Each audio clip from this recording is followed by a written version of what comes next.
Hello बच्चों, welcome to today's class. आपका फिर से स्वागत है हमारी एमसीक्यू प्रैक्टिस सीरीज में। जैसे कि आप सब जानते हैं कि हमारी एमसीक्यू की प्रैक्टिस सीरीज चल रही है और हमारा ऑब्जेक्टिव ये है इस सीरीज को लेके कि आपको आने वाले एग्जाम में थोड़ी हेल्प मिल पाए हमारी स्पीड से। आप लोगों को पता है कि मेरा टारगेट क्या है इस सीरीज को लेके। जो लोग रेगुलरली हमारी इस सीरीज को फॉलो कर रहे हैं, ये मेरा आपसे प्रॉमिस है कि जिस दिन आप एग्जाम देने जाओगे आपको ये फील होगा कि यार हमने ये सीरीज देख के बहुत बढ़िया काम किया था। एंड आपको ये फील नहीं होगा, ये रिग्रेट नहीं होगा कि आपका टाइम वेस्ट हुआ है। क्योंकि मैं आपको बात बता दूं, हमारी अभी दो सीरीज चल रही हैं। The one is marathon series and second is MCQ practice series. अगर आप ये दोनों सीरीज रिलीजियसली रेगुलरली 100% तरीके से फॉलो करते हो तो आपके एग्जाम में 90% क्वेश्चन हमारी इस दोनों सीरीज में से आएंगे। ये बात की गारंटी मैं आपको देता हूं। अगर ना आए तो आप फिर आके मुझे पकड़ लेना कि सर आपने कहा था और लेकिन नहीं आया। तो एमसीक्यू प्रैक्टिस सीरीज में हम चैप्टर वाइज एमसीक्यूज सोल्व कर रहे हैं। हम सिर्फ बिजनेस इकोनॉमिक्स के नहीं, बीसीके के भी चैप्टर सोल्व कर रहे हैं। मैराथन सीरीज के भी लेक्चर अपलोड होना स्टार्ट हो चुके हैं, आप उसको भी देखो। साथ साथ चैप्टर के बाद एमसीक्यू की प्रैक्टिस भी करो। अगर आपको लगता है कि भाई आपका चैप्टर ऑलरेडी कवर्ड है तो एमसीक्यू प्रैक्टिस करो। और इसके साथ साथ लाइव क्लासेस भी आप ले सकते हो फ्री अनअकैडमी की एप्लीकेशन पे या फिर वेब पोर्टल पे। उसके बारे में हम बाद में बात करेंगे। तो आज स्टार्ट करते हैं हम अपना चैप्टर है हमारा theory of demand and it is one of the most important chapters पूरी बिजनेस इकोनॉमिक्स के अंदर। डिमांड का, इलास्टिसिटी ऑफ डिमांड, इन दोनों में से ना मुझे लगता है अराउंड 8 या 9 क्वेश्चन एग्जाम में आ जाते हैं। इधर उधर करके ना कुछ आपको 8-9 क्वेश्चन एग्जाम में दे देंगे। तो आपने इस टॉपिक को बहुत बढ़िया तरीके से करके जाना है। ठीक है दोस्तों, चलिए स्टार्ट करते हैं। और स्टार्ट करने से पहले कुछ दो ऐसी बातें जो करनी जरूरी है मेरे लिए और आपके लिए भी। तो अगर भाई आप एग्जाम की प्रिपरेशन कर रहे हो, ये तो हमको पता है, और अगर आप चाहते हो कि आपको एक स्ट्रक्चर्ड एक कोर्स चाहिए जिसमें आपको लाइव क्लासेस मिले एवरी डे, जहां पे आपको वीकली टेस्ट मिले, जहां पे आपको स्ट्रक्चर्ड कोर्स मिले, जहां पे आपको एक study planner, personal guidance, expert की गाइडलाइंस मिले, तो आप एक प्रॉपर कोर्स भी ज्वाइन कर सकते हो। आपके पास दो ऑप्शन है, first is plus and second is iconic. भाई देखो, ये प्लस के फीचर्स हैं और भाई ये आपके आइकॉनिक के फीचर्स हैं। आपको जो मन करे, आपको परचेज करना हो तो आप परचेज कर लो, अगर आपकी इच्छा नहीं है तो वो आपकी मर्जी है। बट मैं आपको सिर्फ एक इंफॉर्मेशन दे रहा हूं कि आप अगर परचेज करना चाहते हो तो आप कर सकते हो। परचेज करते वक्त डिस्काउंट चाहिए तो you can use my code and the code is Sahil M. Sahil Madan मेरा नाम है, प्यार से आप मुझे भैया या भाई बोल सकते हो। साहिल से साहिल ले लिया और मदान से एम, तो मेरा कोड बना साहिल एम। आप इस कोड को यूज करके एक डिस्काउंट अपनी टोटल फीस के अंदर ले सकते हो। हम आते हैं अपने असली मुद्दे पे। So let's start today session and this is our first question. मैं क्वेश्चन पढ़ूंगा, ऑप्शंस पढ़ूंगा और आपको उतने टाइम में क्वेश्चन पढ़ने का और ऑप्शन पढ़ने का टाइम मिलेगा। या तो आप वीडियो को पॉज करके आप आंसर लिख सकते हो या आप कमेंट बॉक्स में आंसर दे सकते हो।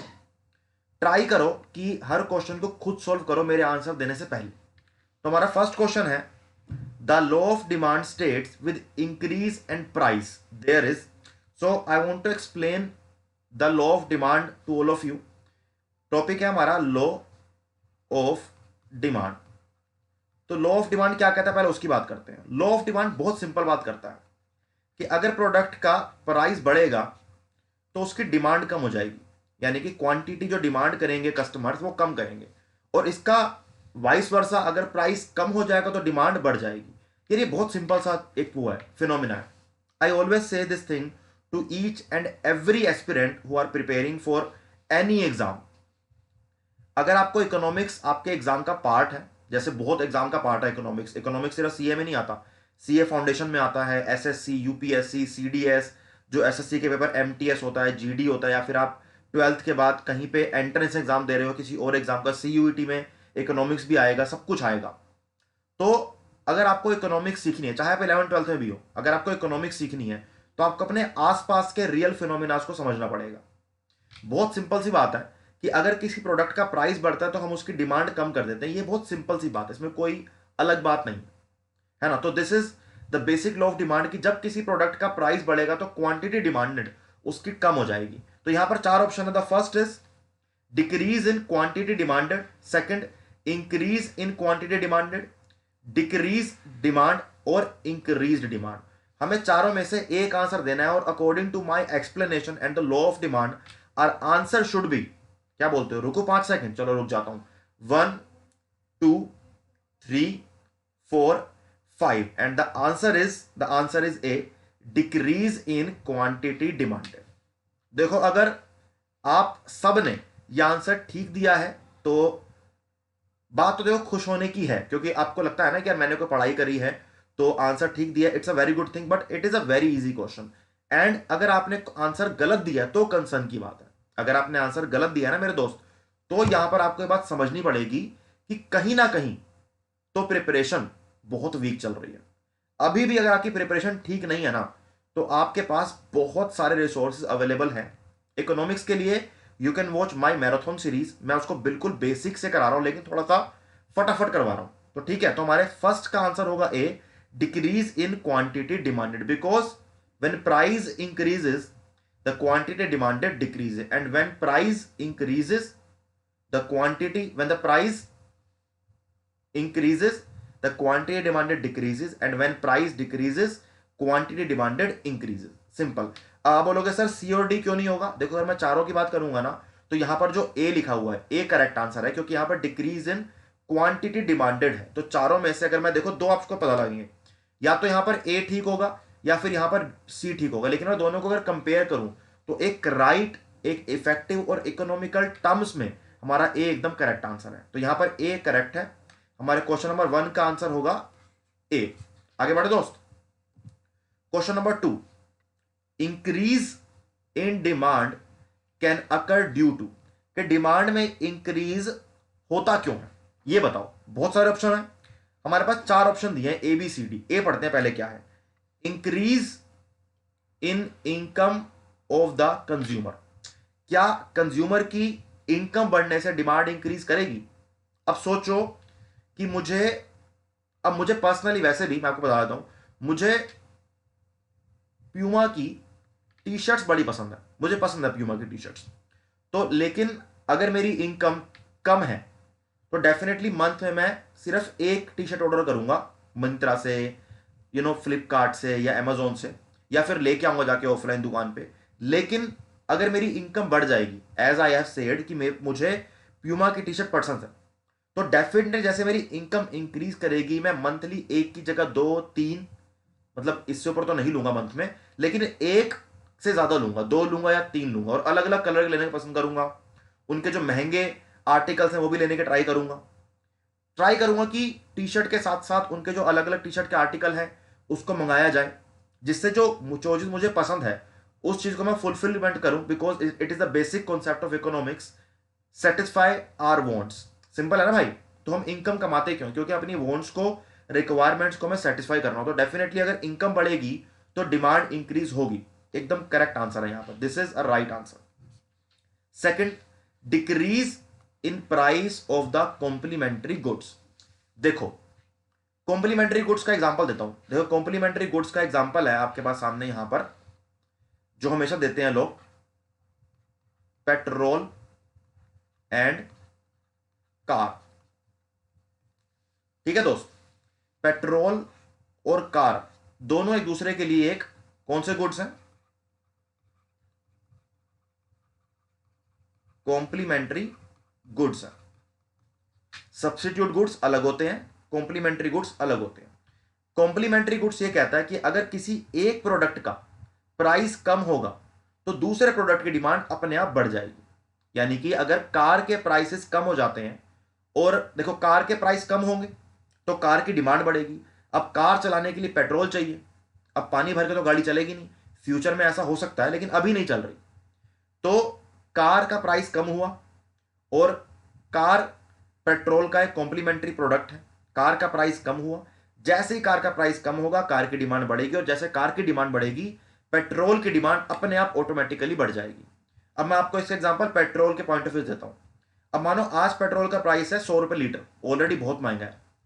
अब मैं आपको बोलूं कि 6 महीने के बाद किसी वजह से, international geopolitical point of view या जियोपॉलिटिकल रीजन की वजह से पेट्रोल का प्राइस 100 की जगह 1,000 रुपए लीटर हो गया। अब अभी तो आसमान छू रहा है ना, तब वो सूरज चांद को भी छू के आ गया, है ना, कि भाई पेट्रोल अभी 100 रुपए है, अब वो 1,000 रुपए हो गया 6 महीने के बाद। तो डेफिनेटली आप कार को परचेज करते हुए ना 10 बार सोचोगे कि भाई कार तो परचेज कर लोगे 10 लाख की या 5 लाख की 8 लाख की, लेकिन उसमें 1,000 रुपए लीटर पेट्रोल को मरवाएगा। तो डेफिनेटली आप किसी और एक अलग सब उसका ढूंढोगे कि हम कार की जगह कैब यूज करें, हम अपनी पर्सनल कार लेने की जगह पब्लिक ट्रांसपोर्ट यूज करें, मेट्रो यूज करें, ट्रेन यूज करें, तो वहां पर कार की डिमांड कम हो जाएगी। तो कॉम्प्लीमेंट्री गुड्स की डिमांड एक दूसरे से रिलेटेड होती है। थर्ड हम बात करेंगे तो यहां पर अगर कॉम्प्लीमेंट्री गुड्स का प्राइस कम होगा, अगर कॉम्प्लीमेंट्री गुड का प्राइस कम हो जाएगा तो उसके साथ वाले कॉम्प्लीमेंट्री गुड्स का डिमांड बढ़ जाएगी। तो सेकंड भी आंसर यहां पर एकदम करेक्ट है। थर्ड देखते हैं भाई, increase in price of the substitutes. अगर सब्स्टिट्यूट गुड का प्राइस बढ़ेगा तो क्या रियल गुड की डिमांड बढ़ेगी या कम होगी? देखो समझते हैं कि पहले सब्स्टिट्यूट गुड्स होते कौन से, एग्जांपल लेके समझते हैं। एग्जांपल समझते हैं सब्स्टिट्यूट गुड्स से, कोका कोला एंड पेप्सी, ये दोनों सब्स्टिट्यूट गुड्स हैं। मुझे लगता है इससे बड़े एग्जांपल ना कोई भी नहीं हो सकता सब्स्टिट्यूट गुड्स का। अब मानो मैं दुकान पे जाता हूं और बोलता हूं भैया एक कोल्ड ड्रिंक ले आओ, भैया पूछेंगे कौन सी कोल्ड ड्रिंक, मैंने कहा भैया काले वाली ले आओ, ऐसा बोलते हैं ना कि भैया काले वाली कोल्ड ड्रिंक ले आओ। तो फिर भैया पूछेंगे कोका कोला है पेप्सी। अगर कोका कोला और पेप्सी दोनों का प्राइस सेम है, अगर दोनों मुझे 40 रुपीज की मिल रही है, तो मैं कहूंगा भैया जो मुझे पसंद होगी, बोलूंगा भैया मानो मेरा my favourite is Coca Cola, कहूंगा भैया कोका कोला ले आओ, कोई दिक्कत नहीं है। अब भैया मुझे बोलेंगे भैया कोका कोला 50 की है और पेप्सी 35 की है, कोका कोला का प्राइस है 50, पेप्सी का प्राइस है 35, अब कौन सी लाऊं? मैं कहूंगा भैया पेप्सी ले आओ। अब क्या हुआ कि जब Coca Cola is a substitute good of Pepsi and Pepsi is also a substitute good of Coca-Cola. So basically they both are substitute to each other. So when the price of Coca-Cola increases, at that point of time, the quantity demanded or the demand for the Pepsi will increase. तो complementary goods और substitute good के अंदर ये चीजें उल्टी चलती हैं। Substitute good में क्या होगा कि जब एक गुड का प्राइस इंक्रीज होगा, दूसरे गुड्स की डिमांड बढ़ जाएगी, तो it is a positive relationship. But when I talk about complementary goods, अगर एक प्रोडक्ट का प्राइस बढ़ेगा तो दूसरे प्रोडक्ट की डिमांड भी कम हो जाएगी। This is the simple point of view. तो यहां पर तीनों के तीनों पॉइंट एकदम करेक्ट दिए गए हैं। और मैंने ये क्वेश्चन क्यों चूज किया था आपके लिए, बिकॉज आई वांट कि आपको मैं कॉम्प्लीमेंट्री गुड्स और सब्स्टिट्यूट गुड्स का एक कॉन्सेप्ट समझा दूं। तो यहां पर सब्स्टिट्यूट गुड्स क्या कहता है कि अगर एक गुड्स का प्राइस बढ़ेगा तो दूसरे गुड की डिमांड भी बढ़ जाएगी। बात समझ आई दोस्त? सिंपल। तो आंसर होगा हमारा डी, ऑल ऑफ दीज। तो सेकंड क्वेश्चन का आंसर है D, all of these. Simple बात आ गई, कोई दिक्कत नहीं है इसमें। आगे बढ़ते हैं। Question number third, movement along the demand curve. Movement along the demand curve illustrates, कि भाई डिमांड कर्व के पे जो मूवमेंट होती है तो उसमें वो क्या बताती है हमें। देखो हमें दो चीज आपको समझनी पड़ेंगी आज। फर्स्ट पॉइंट, जब भी मैं डिमांड का ग्राफ समझते हैं ना, हम दो चीज समझते हैं। हम समझते हैं first is expansion and contraction in demand. Second में क्या समझता हूं? सेकंड में समझते हैं increase and decrease in demand. Simple है दोस्त, दो चीजें समझते हैं ना हम डिमांड के, जो समझते हैं कि expansion and contraction in demand, increase and decrease in demand. अब एक बार सुन लो, अगर लिखना लिख लो, मैं इसको डिलीट करके इसको समझाऊंगा पॉइंट को एक एक करके। ठीक है दोस्त? तो मैं इसको पहले डिलीट करूंगा। तो पहले हम बात करेंगे किसकी? पहले हम बात करेंगे एक्सपेंशन एंड कॉन्ट्रैक्शन की। सिंपल। देखो ये आपका डिमांड कर्व है, ठीक है, ये आपका डिमांड कर्व है। मानो आपका प्राइस अभी इतना है और इस प्राइस पे आप ये क्वांटिटी डिमांड करते हो, तो यहां पे आपका डॉट बनेगा बीच में और यहां आपका बनेगा डिमांड कर्व, और ये डॉट आपका यहां पे जाके मिलेगा। मानो कि यहां जाके मिला ये इस पॉइंट पे, ठीक है, तो this is your price and this is your quantity demanded. ध्यान रखना, आई am talking about quantity demanded. ठीक है दोस्त, उसके बाद मैं बोलता हूं कि आपका प्राइस इंक्रीज हो गया, प्राइस इंक्रीज हो गया, तो जब प्राइस इंक्रीज होगा तो अपने आप क्वांटिटी डिमांडेड कम हो जाएगी। This is your Q1, this is your Q1। तो दिस इज, देखो प्राइस बढ़ा तो क्वांटिटी डिमांडेड कम हो गई। जब क्वांटिटी डिमांडेड कम हो जाएगी तो इसको हम बोलेंगे, इसको हम बोलेंगे कॉन्ट्रैक्शन, इसको हम बोलेंगे कॉन्ट्रैक्शन इन डिमांड। ठीक है, अब देखो पहले ये पॉइंट यहां था, अब ये पॉइंट यहां चला गया, तो ये मेरा एरो ऊपर चला जाएगा। तो जब कॉन्ट्रैक्शन इन डिमांड होगा तो एरो ऊपर जाएगा। अब मैं बोलता हूं कि प्राइस यहां आ गया, दिस इज योर P2, और अब जब प्राइस कम हो गया तो डिमांड बढ़ जाएगी, तो आपका यहां पे आ गया ये आ गया आपका Q2। तो this is your another point. अब आप बोलोगे सर डिमांड का जो पॉइंट है, डिमांड कर्व यहां पर शिफ्ट हो गया। सो ये क्या हो रहा है, this is the expansion, this is expansion in demand.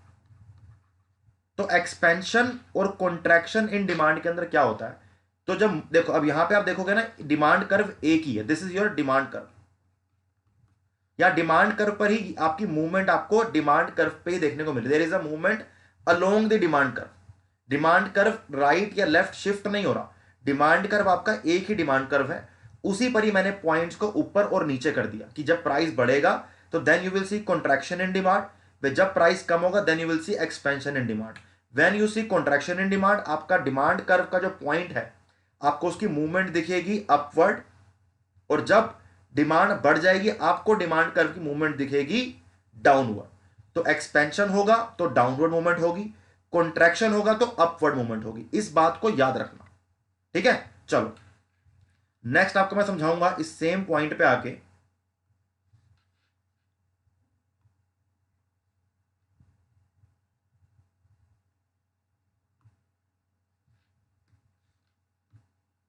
हम क्वेश्चन थर्ड पे ही थे।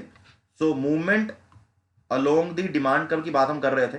तो जब मैंने movement along the demand curve की बात करी तो क्वेश्चन है कि movement along the demand curve illustrates. हमने पहला पॉइंट समझ लिया, हमें पहला पॉइंट क्वेश्चन में काम आएगा, हम नेक्स्ट पॉइंट को आगे समझेंगे। तुम्हारा पहला ऑप्शन है shift in demand quantity demanded, तो यहां पे शिफ्ट नहीं हुआ।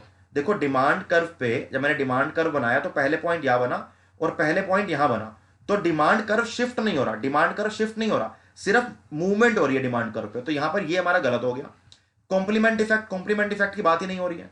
चेंज इन क्वांटिटी डिमांडेड, ये आपका एकदम करेक्ट आंसर होगा, बिकॉज यहां पे क्वांटिटी डिमांडेड चेंज होने की वजह से हमें डिमांड कर्व पे मूवमेंट देखने को मिल रही है।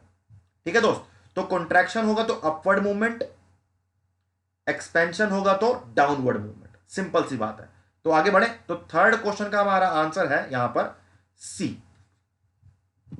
हम बात करेंगे डिमांड कर्व की। The demand curve is always, कैसे बनता है डिमांड कर्व, देखो ये मेरा डिमांड कर्व बनता है, ठीक है जी, this is my demand curve. आपको मैं कुछ समझाऊंगा इससे पहले। अब देखो आपके सामने टेबल दी गई है, टेबल में प्राइसेस है एक आपके कॉलम में और एक में क्वांटिटी है। यहां अलग अलग प्राइस दिया, यहां पे अलग अलग क्वांटिटी दी है, इसका हम डिमांड कर्व बनाएंगे। यहां मैं रखूंगा नीचे प्राइसेस, यहां मैं ऊपर रखूंगा क्वांटिटी। अब प्राइस मेरे क्या है, 1 2 3 4 5, यानी कि 1 2 3 4 5, और क्वांटिटी क्या है 10 20 30 40 50 या फिर 10 20 30 40 50। बना दे दोस्त, चलो 10 20 30 40 एंड 50।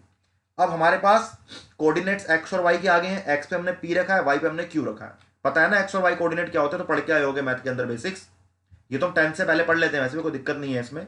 तो जब आपका प्राइस 1 रुपए है, यहां देखो जब प्राइस आपका 1 रुपए है तो क्वांटिटी डिमांड कितनी है 50, तो यहां पे आपका ये पॉइंट 1 बन गया। जब 2 रुपए है तो क्वांटिटी डिमांड कितनी है 40, तो आपका सेकंड पॉइंट यहां बन गया। थर्ड है आपका 3 रुपए पे 30 क्वांटिटी डिमांडेड, अगर प्राइस 3 है तो क्वांटिटी डिमांडेड है 30, देखो 30 क्या बनेगा 30 फिर आपका यहां बनेगा। 4 पे 20 और 5 पे एकदम 10 यहां। अब अगर मैं इन सब को ऐसे एक एक करके मिला दूं तो भाई थोड़ा सा टेढ़ा बन गया। देखो यूजुअली तो डिमांड कर्व ऐसे बनता है, यूजुअली डिमांड कर्व ऐसे बनता है, लेकिन थोड़ा मेरा टेढ़ा बन गया, कोई बात नहीं। जब आप खुद प्रैक्टिस करोगे तो बिल्कुल सही बनाना। जो मैं बना रहा हूँ ना स्क्रीन पे, थोड़ी सी डिफिकल्टी हो जाती है, कोई नहीं। तो ये मेरा बना डिमांड कर्व, बिल्कुल स्ट्रेट बनेगा वैसे तो ये, ठीक है ना। तो मैं इसको डिलीट ही करता हूँ, तो मुझे देखने में अच्छा नहीं लग रहा, आपको अच्छा लगेगा, ठीक है दोस्त। तो आपका डिमांड कर्व ये बनकर आएगा ऐसे, ये आपका डिमांड कर्व बनेगा बेसिकली ऐसे कर, ठीक है जी। तो यहां पर क्या आपको देखने को मिलेगा, आपको जब भी डिमांड कर्व बनाओगे ना आप, तो आपको डिमांड कर्व का दिखेगा डाउनवर्ड स्लोपिंग, डाउनवर्ड स्लोपिंग। मतलब क्या है डाउनवर्ड का, कि जब भी डिमांड कर्व बनेगा उसका कर्व ऐसे बनेगा। डिमांड कर्व ऐसे कभी भी नहीं बनता, डिमांड कर्व हमेशा ऐसे बनता है। So this is your demand curve.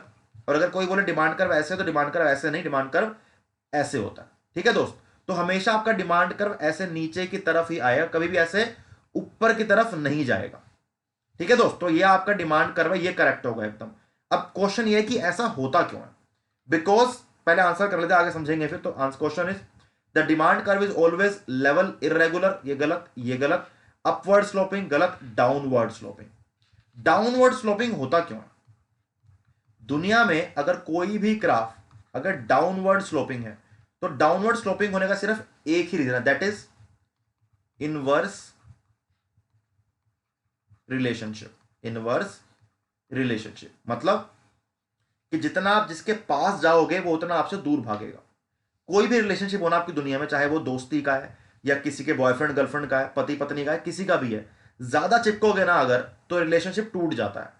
तो एक बैलेंस, एक गैप मेंटेन करना बहुत जरूरी है, एक स्पेस मेंटेन करना हर जगह बहुत जरूरी है। इवन मैं हमेशा अपने स्टूडेंट्स को बोलता हूं कि आपको अपने बुक के साथ भी एक थोड़ा सा ना एक स्पेस बनाना बहुत जरूरी है। मानो आपने किसी दिन 4 घंटे, 8 घंटे, 10 घंटे पढ़ाई करी, तो आपको 1 घंटे का, 2 घंटे का कुछ एंटरटेनमेंट, मनोरंजन भी बहुत जरूरी है। अगर आप सिर्फ पढ़ते रहोगे ना दोस्त, तो 2-4 दिन में ना एग्जॉस्ट हो जाओगे। तो एग्जॉस्ट नहीं होना, बैलेंस बनाकर चलना है। अभी तो देखो एग्जाम आने वाला है, तो अगर पहले 6 घंटा पढ़ते तो अब आप 10 घंटे, 12 घंटे पढ़ सकते हो। लेकिन यूजुअली अगर आप 1 साल किसी एग्जाम की प्रिपरेशन कर रहे हो, 6 महीने प्रिपरेशन कर रहे हो, तो एक बैलेंस होना बहुत जरूरी है। तो डाउनवर्ड स्लोपिंग क्यों होती है, because there is a inverse relationship between the prices and quantity. देखो ये देखो, अगर मैं यहां से बात करूं तो यहां पे देखो आपको क्या पता लगेगा कि क्वांटिटी बढ़ रही है, और यहां देखूंगा तो प्राइस कम हो रहा है। मतलब उल्टा रिलेशनशिप है, जब प्राइस बढ़ेगा तो डिमांड ऑफ क्वांटिटी डिमांडेड कम हो जाएगी, जब प्राइस घटेगा तो क्वांटिटी डिमांडेड बढ़ जाएगी। ये है इनवर्स रिलेशनशिप। मतलब दो चीजों में रिलेशनशिप उल्टा है ना, तो उसको बोलते हैं इनवर्स रिलेशनशिप, ठीक है, या बोलते हैं negative relationship. So when you will find a negative relationship between the two these kind of factors, तो डेफिनेटली आपका जो कर्व है वो डाउनवर्ड स्लोपिंग होगा। आगे बढ़े, चलो next question is which of the following is a complement product to Pepsi. हम समझ चुके हैं कॉम्प्लीमेंट प्रोडक्ट क्या होता है। कॉम्प्लीमेंट प्रोडक्ट का बहुत सिंपल पॉइंट हम समझ के आ चुके हैं, जैसे कि पेट्रोल और कार, आटा, और मानो आप आटे का कॉम्प्लीमेंट प्रोडक्ट क्या हो सकता है यार? आटे का चलो रहने देते हैं, कोई दिक्कत नहीं है इसमें। या मान लो आप किसी आप किसी कैफे में जाओ, तो आप मान सकते हो कि बिस्किट और कॉफी, या बिस्किट या टी, ये आप कॉम्प्लीमेंट प्रोडक्ट है। जो प्रोडक्ट को हम दोनों को साथ में यूज कर रहे हैं, है ना, वो आपके कॉम्प्लीमेंट प्रोडक्ट हो गए। जैसे कैमरा और माइक कॉम्प्लीमेंट प्रोडक्ट है। देखो आपको कैमरे से पढ़ा भी रहा हूं और माइक मुझे बोलने के लिए चाहिए, है ना। ये सब कॉम्प्लीमेंट्री प्रोडक्ट्स हैं। या मानो कि जैसे आप बोलो कि बेड, और जो बेड के हमारे पिलोज होते हैं, जो बेड का हमारा गद्दा होता है, ये कॉम्प्लीमेंट्री प्रोडक्ट्स हैं। खाली बेड का क्या करोगे, बेड पे गद्दा लगाओगे ना, तो these are the complementary products. Simple सी बात है ये वाली। यहां पूछा गया है कि इन चारों में से पेप्सी का कॉम्प्लीमेंट प्रोडक्ट क्या होगा, and it very easy question. First है Coke, second burger, third mustard, fourth salt. तो यहां पर कोक तो भाई गलत है, क्योंकि Coke is a substitute product. Coke is a substitute product, तो ये गलत हो गया।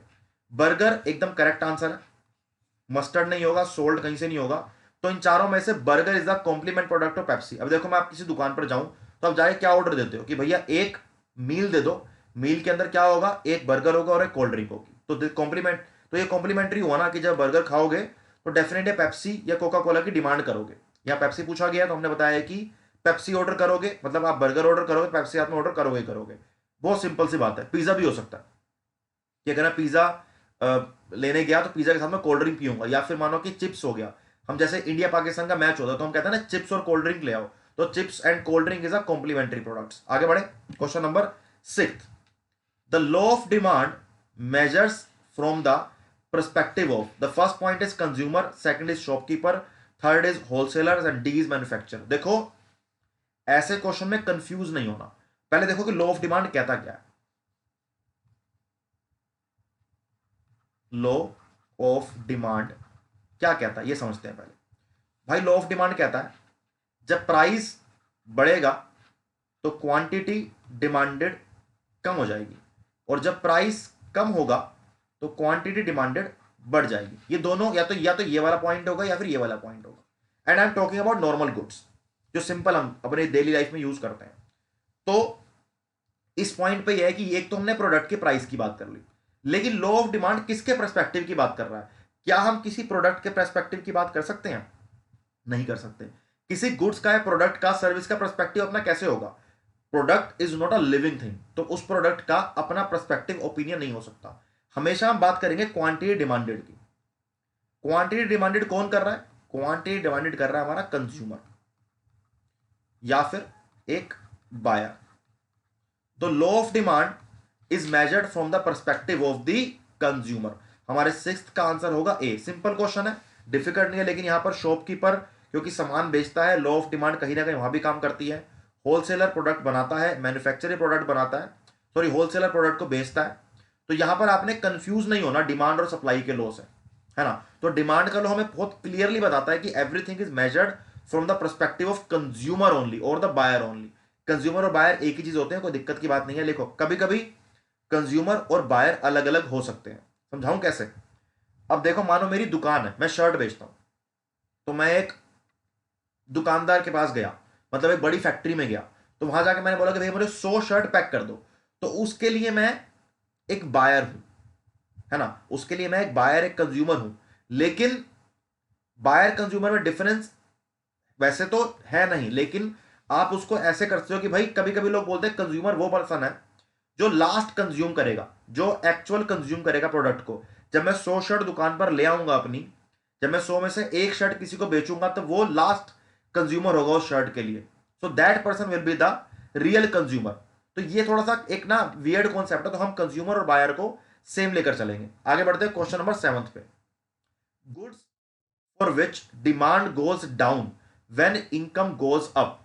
तो कहोगे सर ये तो बात एकदम आपने एकदम ऐसी कर दी है जो समझ ही नहीं आया। अब नॉर्मल हमारा क्या कहता है भाई, सिंपल जो हमारा एक रूल है कि जब इनकम इंक्रीज करेगी तो प्रोडक्ट का डिमांड या गुड्स की डिमांड बढ़ जाएगी। मैंने आपको समझाया नॉर्मल पॉइंट ऑफ व्यू से, जब मेरी इनकम बढ़ेगी तो मैं प्यूमा की टी शर्ट्स ज्यादा मंगवाऊंगा। पहले एक मंगाता था, अब मैं 2-3 मंगाऊंगा महीने में, क्योंकि मेरी इनकम बढ़ गई है। या फिर ऐसा भी होता है कि पहले मैं एक शर्ट मंगाता था एक महीने में due to the the restriction of my income, but as I my income have increase तो आई विल ऑर्डर 2-3 शर्ट्स। होता है कि मैं अपने घर के लोगों के लिए भी शर्ट मंगाना स्टार्ट कर दूं। पैसा आ गया ना, अब जैसे पैसा आता है वैसे वैसे खर्चे बढ़ जाते हैं, क्योंकि पैसा हम कमाते इसलिए हैं क्योंकि हमारी रिक्वायरमेंट्स हमारी वॉन्ट्स ऑलरेडी ज्यादा है, बट हमारा पैसा कम है। तो इनकम बढ़ेगी तो डिमांड बढ़ जाएगा। लेकिन यहां पे क्या बोल रहा है क्वेश्चन में? क्वेश्चन में क्या बोल रहा है? Goods for which demand goes down when the income goes up. ये बोल रहा है कि जब इनकम बढ़ेगी तो डिमांड कम हो जाएगी। वो ये बोल रहा है जब इनकम बढ़ेगी तो डिमांड कम हो जाएगी, उसने ये बोला। तो ये तो बहुत ही एक इसने बात करी है इस पॉइंट पे किसकी, ये बात कर रहा है एक्सेप्शन की। ये बात कर रहा है एक्सेप्शन की। ये एक तरह से एक्सेप्शन है कि भाई जब इनकम बढ़ी तो डिमांड कम हो गई। ये होता है आपके इंफीरियर गुड्स के लिए, ये होता है आपके इंफीरियर, ये होता है आपके इंफीरियर गुड्स के लिए। मैं समझाता हूं कि इंफीरियर गुड्स कौन से होते हैं। देखो आप मार्केट में जाओगे, आपको मम्मी ने बोला कि जा बेटा चावल लेके आ, जा बेटा चावल ले आ 1 किलो। तो आपको जाके दिखेगा वहां पर कि एक चावल का प्राइस है 20 रुपए किलो, एक का प्राइस है 60 रुपए किलो, एक का प्राइस है 100 रुपए किलो। मैं राइस की बात कर रहा हूं, ठीक है दोस्त। तो आप गए और आपने और आपकी इनकम बहुत कम है, आपकी इनकम बहुत कम है, और आप गए और आपने बोला कि भैया 1 किलो 20 रुपए चावल, 20 रुपए किलो वाले चावल मुझे 1 किलो दे दो। लेकिन आपको पता है, अगर मैं आपसे जाके पूछूं कि बेटा अगर तेरे पास पैसे होते तो तू क्या खरीदता, तो क्या तू 20 वाले खरीदता है 60 वाले खरीदता? तो उसने बोला भैया अगर मेरे पास पैसे होते ना आज, अगर मेरे पास इनकम मेरी कम नहीं होती, या मेरे जो हमारे घर की इनकम है टोटल अगर वो आज अच्छी खासी होती, तो भैया मैं 60 रुपए किलो वाले चावल खरीदता, क्योंकि मुझे वो पसंद है। घर जाके अच्छे भी वही बनेंगे, वही टेस्टी भी हैं। तो वहां पे क्या मुझे बात समझ आई कि यूजुअली तो क्या बोला जाता है कि इनकम बढ़ेगी तो डिमांड जो हम गुड्स खरीद रहे हैं उसकी बढ़नी चाहिए। लेकिन यहां पर क्या होगा कि कुछ गुड्स मार्केट में ऐसे होते हैं, हम उसको इसलिए खरीदते हैं क्योंकि हमारी इनकम कम है, हम उसे खरीदना नहीं चाहते, लेकिन हम उसे उसलिए खरीदते हैं क्योंकि हमारी इनकम कम होती है। तो डेफिनेटली जब मेरी इनकम बढ़ जाएगी तो मैं जो 20 रुपए किलो वाले राइस हैं उसकी डिमांड ना करके मैं 60 रुपए किलो वाले चावल खरीदूंगा। तो ये इस तरह के गुड्स को बोलते हैं इंफीरियर गुड्स। और जो गुड्स अच्छे हैं, जिनको मैं ऐसे एकदम कहते हैं ना कि भाई ये सोचता हूं कि जब मेरी इनकम बढ़ जाएगी तो मैं ये वाली गाड़ी खरीदूंगा, ये वाले कपड़े खरीदूंगा, जो मुझे बाकियों से एकदम अलग दिखाएंगे, those kind of goods are known as superior goods और लग्जरी गुड्स। तो यहां पर हम इंफीरियर गुड्स की बात कर रहे हैं। इंफीरियर गुड्स के अंदर आपने एक बात क्या ध्यान रखनी है, मैं यहां लिखता हूं आपको एक बार कि इंफीरियर गुड्स में आपने क्या बात करनी है, जब आपकी प्राइस की बात नहीं हो रही है भाई,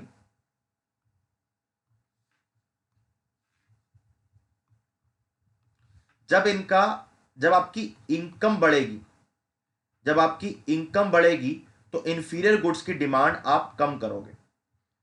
सिंपल बात समझ के चलना, जब आपके पास ज्यादा पैसा आ जाएगा तो definitely you will you seek to buy a better products.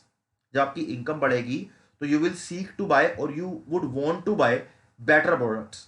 तो डेफिनेटली जो प्रोडक्ट आप एक रीजन की वजह से खरीद रहे थे, बिकॉज द रीजन वॉज आपकी इनकम कम थी, लेकिन अगर आपकी इनकम बढ़ जाएगी तो आप अच्छे गुड्स खरीदोगे। ये बहुत सिंपल सी बात है, ठीक है दोस्तों। और हो सकता है कि आप में से कई लोगों ने ये चीज प्रैक्टिकली भी लाइफ में एक्सपीरियंस करी है, मैंने तो करी है।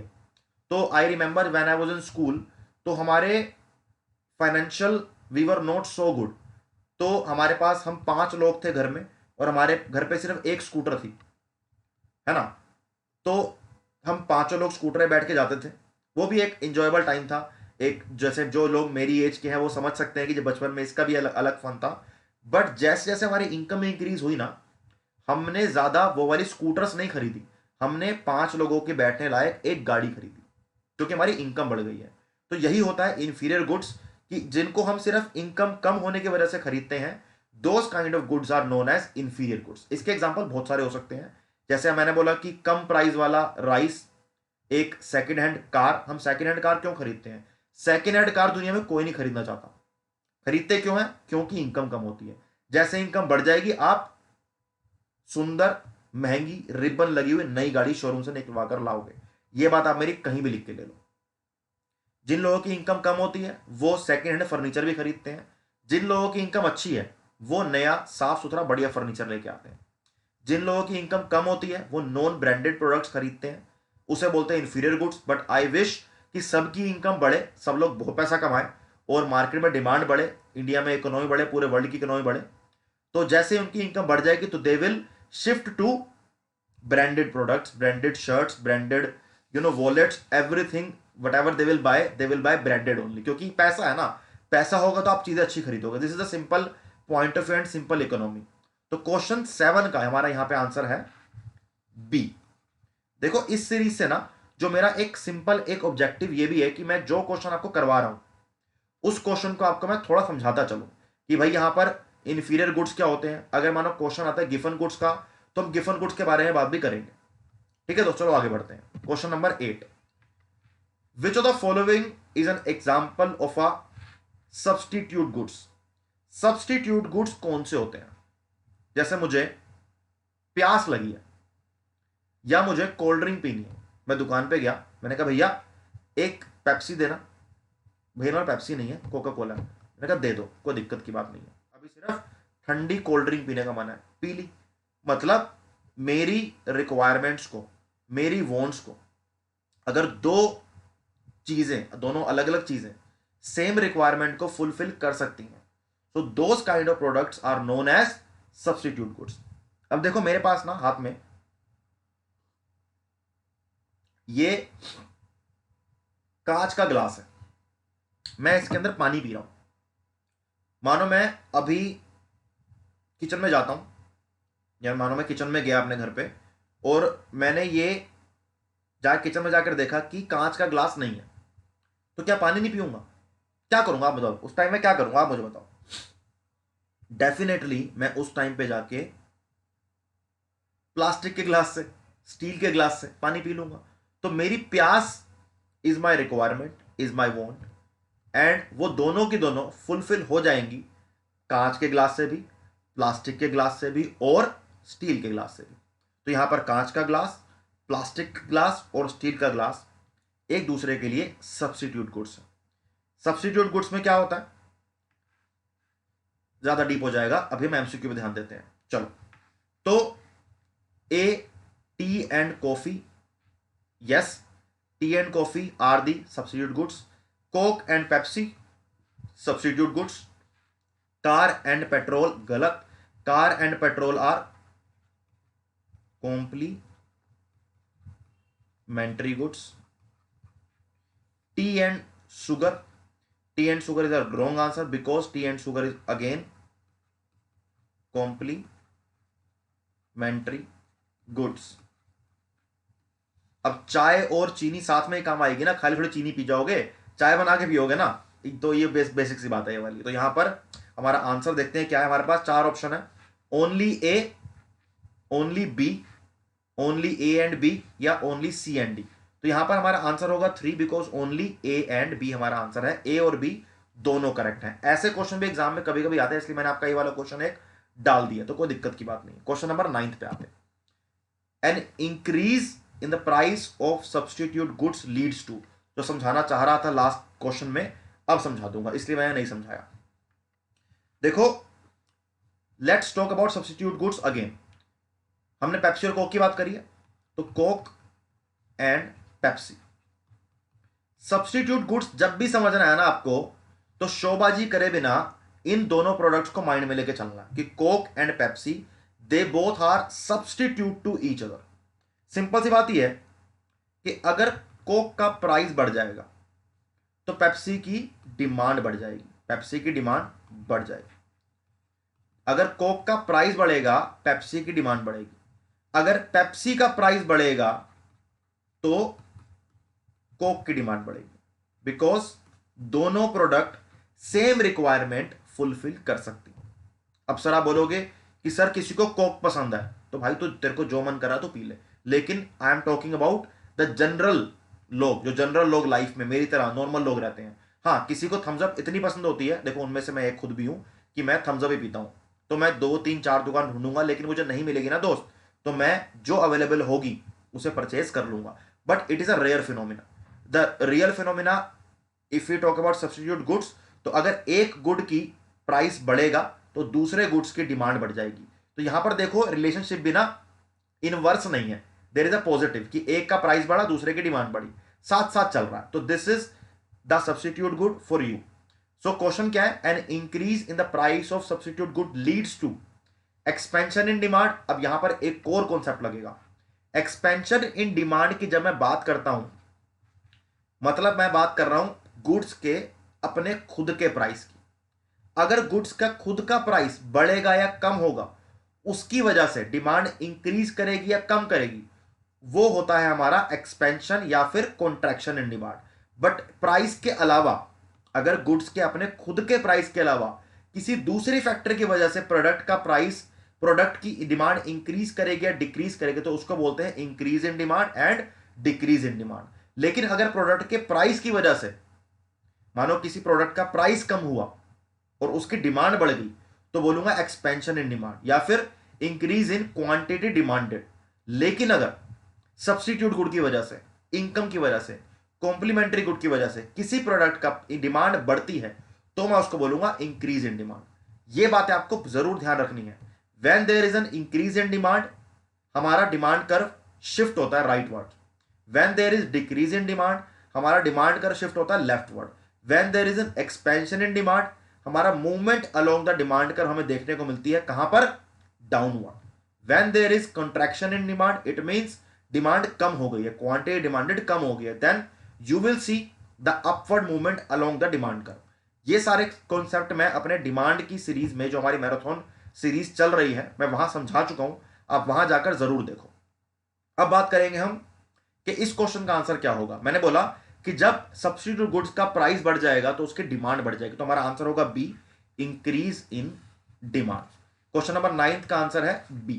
ठीक है दोस्त, आगे बढ़ते हैं। Question number 10, there will be a dash in the demand curve of cars with an increase in the price of petrol. Rightward shift, upward movement, leftward shift, downward movement. देखो,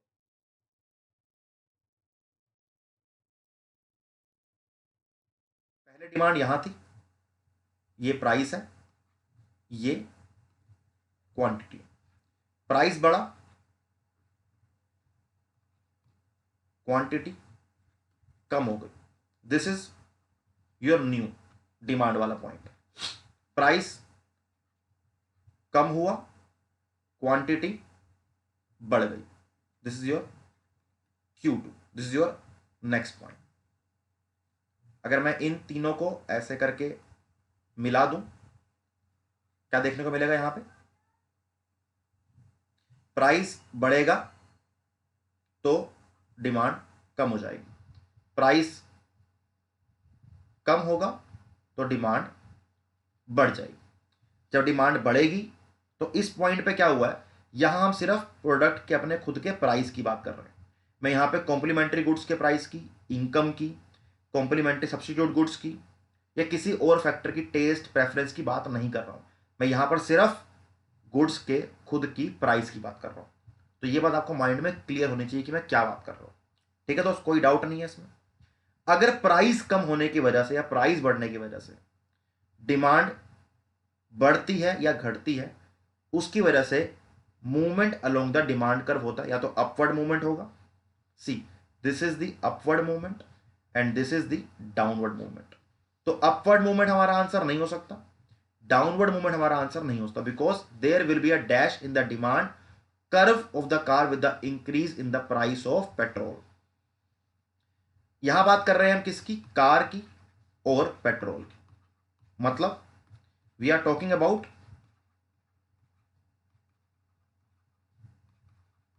complementary goods. So as since we are not talking about the product of the price of its own product, price of the own product, we are talking about the complementary goods, तो यहां पर हमारा upward और downward movement नहीं हो सकता। तो आपको मैं समझा देता हूं। और क्या होगा, जब पेट्रोल का प्राइस बढ़ेगा कार की डिमांड कम हो जाएगी। जब पेट्रोल का प्राइस बढ़ेगा कार की डिमांड कम हो जाएगी। तो there will be first of all there will be decrease. Demand कम करेगी। जब डिमांड डिक्रीज करती है तो अब देखो, आपका एक कर्व आपको और सिखाता हूं। This is your demand curve. जब आपकी डिमांड इंक्रीज करेगी तो यह डिमांड का राइट वर्ड शिफ्ट होगा। जब आपकी डिमांड कम हो जाएगी तो यह कर्व आपका लेफ्ट वर्ड शिफ्ट होगा।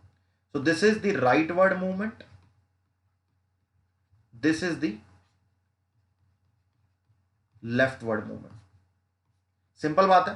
तो लेफ्टवर्ड मूवमेंट क्यों हो रही है, क्योंकि डिमांड कम हो रही है। And when I am saying कि जब पेट्रोल का प्राइस बढ़ जाएगा तो कार का जो डिमांड है वो कम हो जाएगी, तो जो कार का डिमांड कर्व है वो लेफ्टवर्ड शिफ्ट करेगा, राइटवर्ड शिफ्ट नहीं करेगा।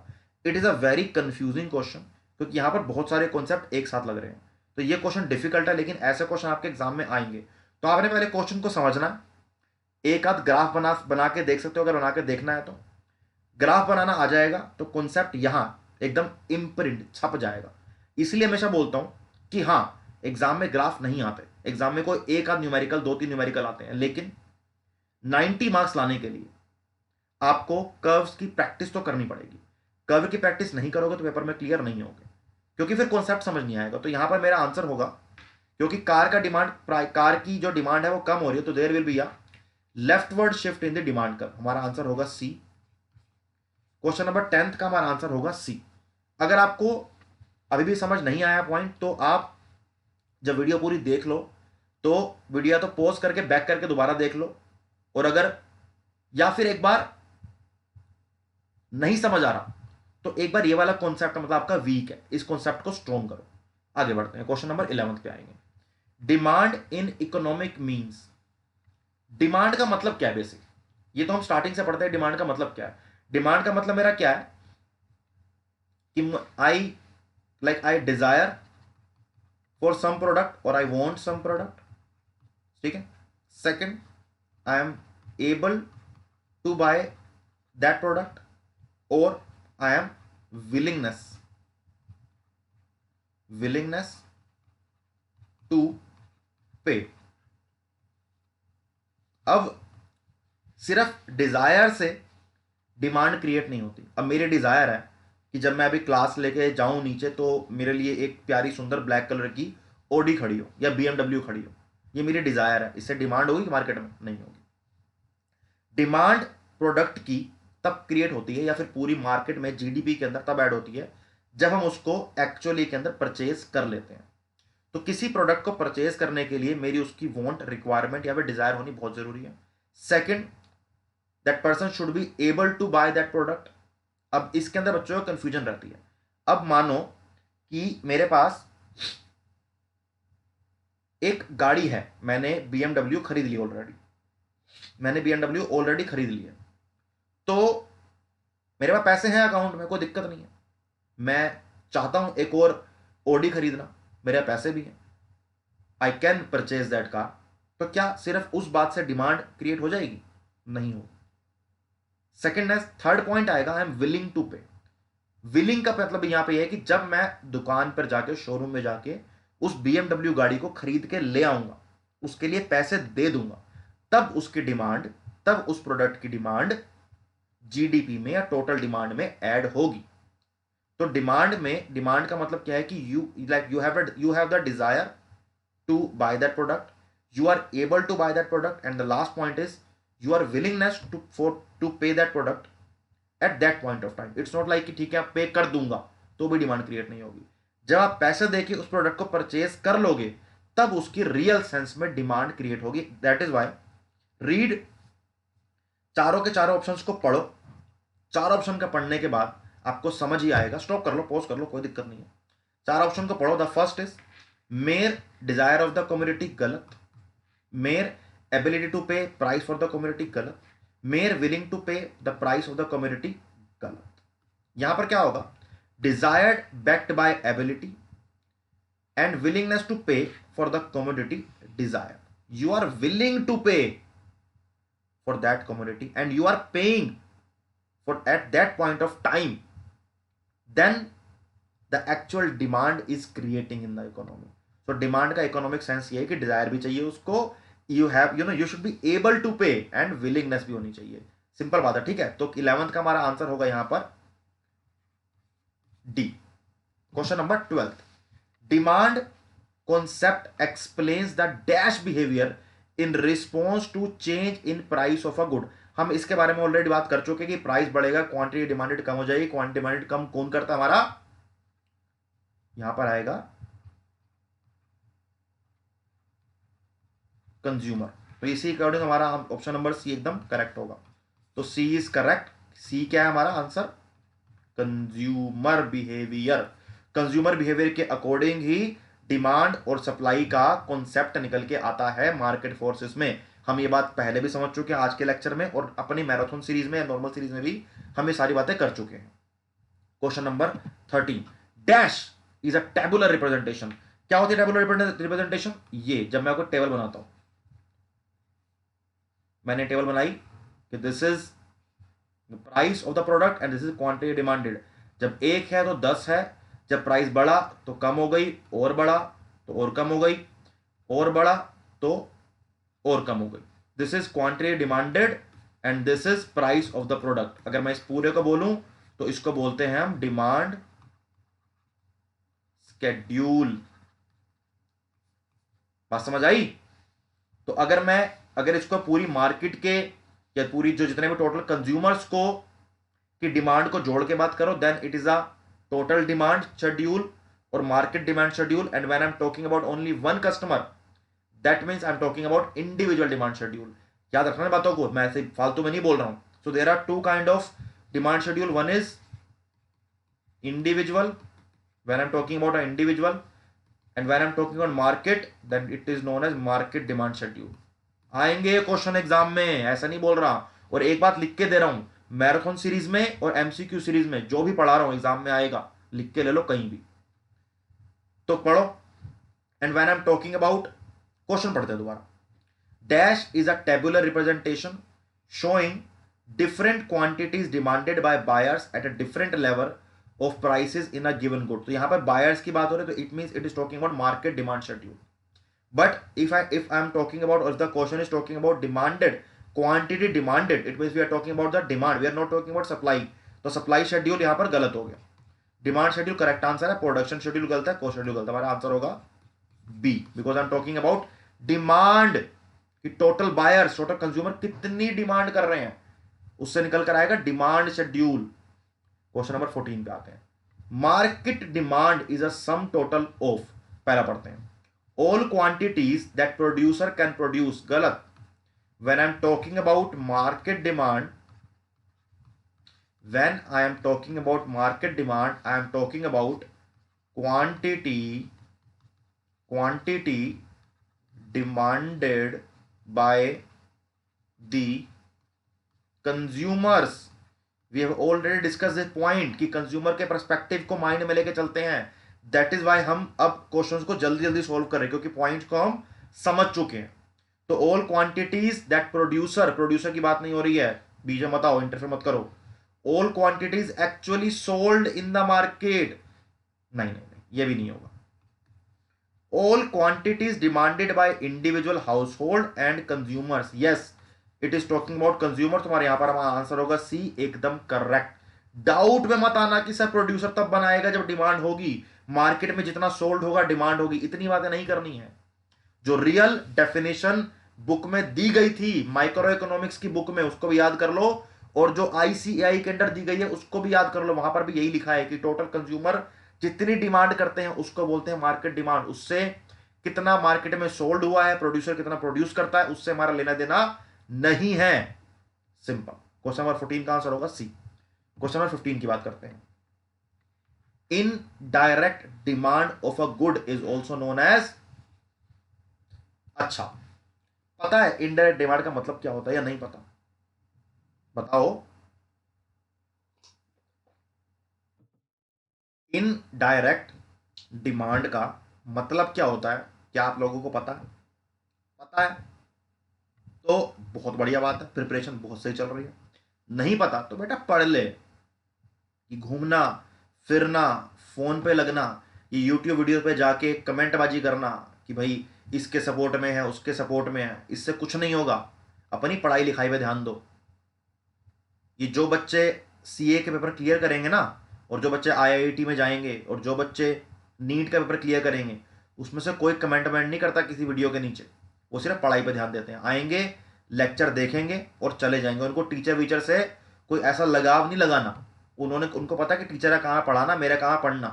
हाँ, अगर हमारे पढ़ाने से आप पास हो जाओ, आपको हेल्प मिल जाए, तो थैंक यू बोल देना, दैट इज इनफ. ये वीडियो पे कमेंटबाजी करना बंद कर दो, बाकी आपकी मर्जी है अपनी. तो इनडायरेक्ट डिमांड का मतलब आता है. इनडायरेक्ट डिमांड का मतलब क्या? अब देखो, मैं अपने घर में एक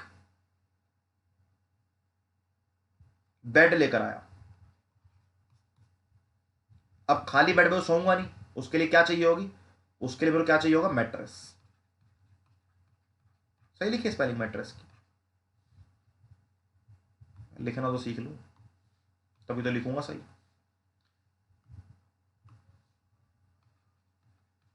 पता नहीं यार, सिंगल आता है कि डबल आता है, पता ही नहीं. चलो कोई नहीं. तो बेड लेके आऊंगा, ये मैट्रेस है, गद्दा ठीक है, गद्दे की डिमांड बढ़ेगी. जब बेड लेके आऊंगा तो गद्दे की डिमांड भी बढ़ेगी ना. सिंपल सी बात है. अब अलग दिमाग नहीं चलाना अपना कि सर क्या बातें कर रहे हो. सिंपल, नॉर्मल लोग भी सोते हैं बेड पे. जब बेड लेके आऊंगा तो मैट्रेस की डिमांड बढ़ेगी। तो जब मैं बेड लेकर आया तो बेड की डिमांड तो बढ़ी अपने आप मार्केट में। तो क्या किसी ने बोला कि जब बेड लिया तो मैट्रेस की डिमांड भी अपने आप हो जाएगी? नहीं, मैट्रेस की डिमांड ऑटोमेटिकली बढ़ी बेड के लेने से। This kind of demand is known as indirect demand. और एग्जांपल दूं एक और, नहीं समझ आ रहा तो अगली स्लाइड पे दूंगा। तो एक बार ये पढ़ते हैं इसको। एक there are two kind of demands, one is direct demand, second is indirect demand. Direct demand का मतलब क्या है?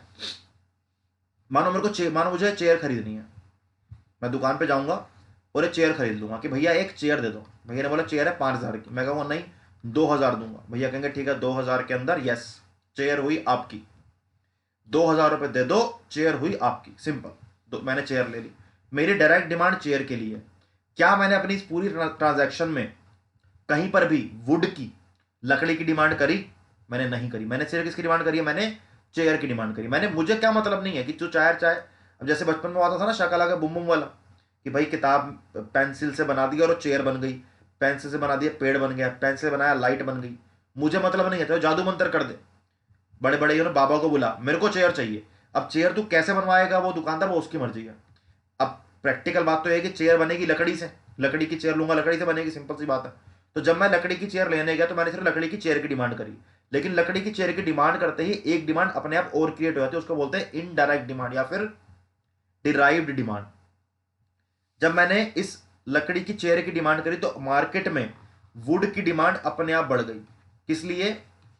इस चेयर को बनाने के लिए। तो इस चेयर की डिमांड और इस वुड की डिमांड आपस में दूसरे से कनेक्टेड है। समझ रहे हो? सर कॉम्प्लीमेंट्री गुड्स कह सकते हो, कॉम्प्लीमेंट्री गुड्स भी ऐसा काम कर सकते हैं।